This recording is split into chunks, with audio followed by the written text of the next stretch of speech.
വളരെ ടേസ്റ്റി ആയിട്ട് അടിപൊളിയായിട്ട് ഒരു ഐസ്ക്രീം ഉണ്ടാക്കിയെടുക്കാം നമുക്ക് ചക്കച്ചുള വെച്ചിട്ട്. ഒരു 15 ചുള ചക്കച്ചുള നമ്മൾ കുരുവൊക്കെ കളഞ്ഞെടുത്തിട്ടുണ്ട്.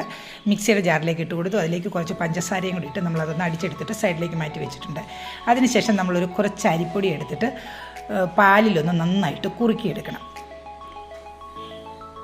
അതിനുശേഷം നമ്മൾ ഈ അടിച്ചെടുത്തിട്ട് വന്ന ചക്കച്ചുളയുടെ മിക്സിലേക്ക് നമ്മൾ കുറുക്കി എടുത്തിട്ട് വന്ന അരിപ്പൊടിയും കൂടെ ചേർത്ത് കൊടുത്ത് ഒന്നുകൂടെ നമ്മൾ മിക്സിയിൽ നന്നായിട്ടൊന്ന് അടിച്ചെടുത്തിട്ട് വരണം. ഈ സമയം നമ്മൾ 2-3 ചക്കച്ചുള ചെറിയ കഷ്ണങ്ങളായിട്ട് അരിഞ്ഞെടുത്ത് കുറച്ച് പഞ്ചസാരയിലൊന്ന് നന്നായിട്ട് വരട്ടിയെടുത്തിട്ടുണ്ട്.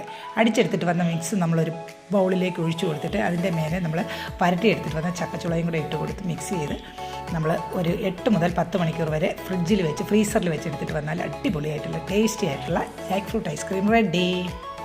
ഡീറ്റെയിൽ ആയിട്ടുള്ള വീഡിയോ നമ്മുടെ യൂട്യൂബ് ചാനലിൽ കൊടുത്തിട്ടുണ്ട്. ഇഷ്ടപ്പെട്ടാൽ മറ്റുള്ളവർ കൂടെ ഷെയർ ചെയ്യാൻ മറക്കല്ലേ. Thanks for watching.